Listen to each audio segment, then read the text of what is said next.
Moving on to the second part of the work, I wrote that to be teaching inside a place where I grew up is some kind of privilege that I cannot express fully. When I was talking to one of the teachers, expressing my concerns as well as my thankfulness under this threat of pandemic due to certain policies inside the school or the government, that homeroom teacher was telling me something like, my students feel that you are a very gentle person. They have enjoyed your class a lot and they are also very quiet in your classroom. While I was digesting the information she shared with me, in a meeting with the other faculty members as well as the other teachers, under this title of bilingualism of the school, I was asked by some of them who must have held some very different concepts during this period of time based on her experiences and everything combined. Would you like to share with us some of your ideas? I then would remember those students during their break would come to me inside my classrooms pretending that they are playing tricks with the others, or they're just simply visiting me during their break. I also remember those different students of mine who had been to different radio stations I had worked at for different purposes. I also remember the students of mine whom I have met inside the public and private sectors that I have been teaching inside and outside my homeland. I wonder whether there is a kind of measurement that can measure the depth and the width of what these experiences have brought me.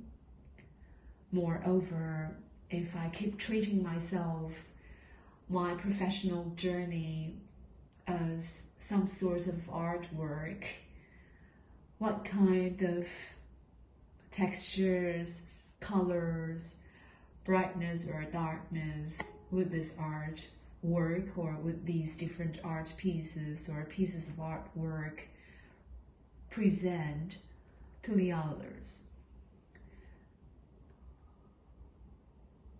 Part 3 of this entire piece of work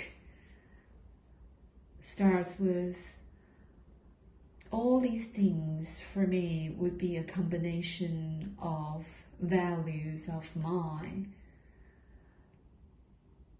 When I am inside a certain time and space, I also feel that I am intertwined with some people I have met from another time at another space. For example, Shanghai would be one of the cities I have been traveled to and worked inside. I really enjoy the city a lot. I like the traffic flow over there. I enjoy the wide streets as well as the very exotic foreign atmosphere over there. My ancestors are from that city.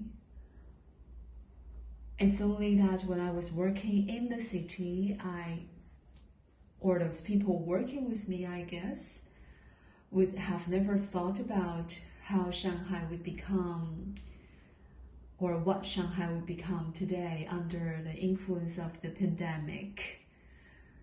I can hardly imagine if I were still over there, what would I do if I wouldn't be able to travel to those places where I enjoy going for grocery shoppings, I would never be able to see those people dancing on the streets during the twilight or even in the evening hours with their waltz-like steps. The most painful part would be to know that there are some people nowadays would be locked inside their own houses or apartments with very limited amount of resources, especially food. Certainly, we never thought about the possibilities of a group of students whom I had taught voluntarily, teenagers, to be performing so well during this period of time. What they are performing would be the ideas and the notions that I had shared with them about how to make their English better, how they can polish their English skills during their daily lives. I guess when I was lecturing such students, these students were really touched. Maybe it's the same kind of peaceful personality that they had experienced, like what my students are experiencing right now. Or maybe it's the kind of informative backgrounds combined that my colleagues have already observed currently, that those students in Shanghai also felt.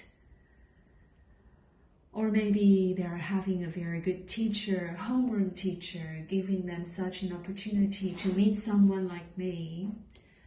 I'm not quite sure which answer would be the most correct.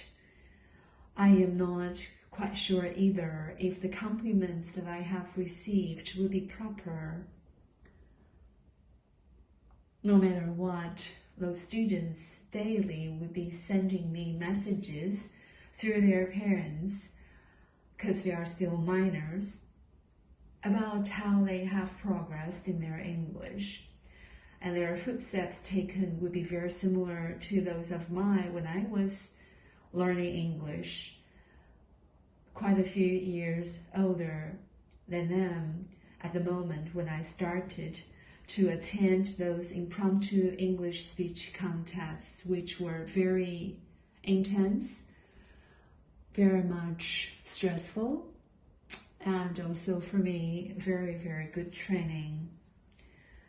I listened to these students' video clips, I read their script, I understand that they are trying very hard to improve themselves based on the fact that I was given such precious opportunities by their homeroom teacher to meet such students during those very cold winter mornings. By 8 a.m.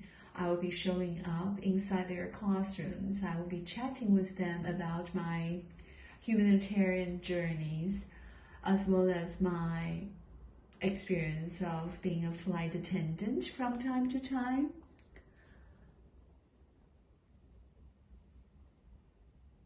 Perhaps they were touched, especially from their reflections written after they have heard or they had heard my lectures one after another. That is why nowadays, like their parents, they would want to make themselves better. When I am talking about Shanghai, I remember this group of very special students, as well as all those people I had met over there. Plus, every individual I have the pleasure and privilege to meet in every corner of the world. There are so many things that are unpredictable. There are also groups of people like this one, which would trigger my hope, my aspirations, and my ambitions. I'm quite sure that by serving more people and by making more people happier, finding their meaning in their lives, my journey during this lifetime is a lot more colorful. That is why, by answering that question of bilingualism inside a school, I would say definitely please put the element of service learning into the learning or acquisition of English. For it is through such experiences of serving the others, a person like me would be able to have such a very uniquely wonderful lifetime that I would feel very tranquil when I'm sharing my experiences with the others. Thank you so much for joining me. This is Hope.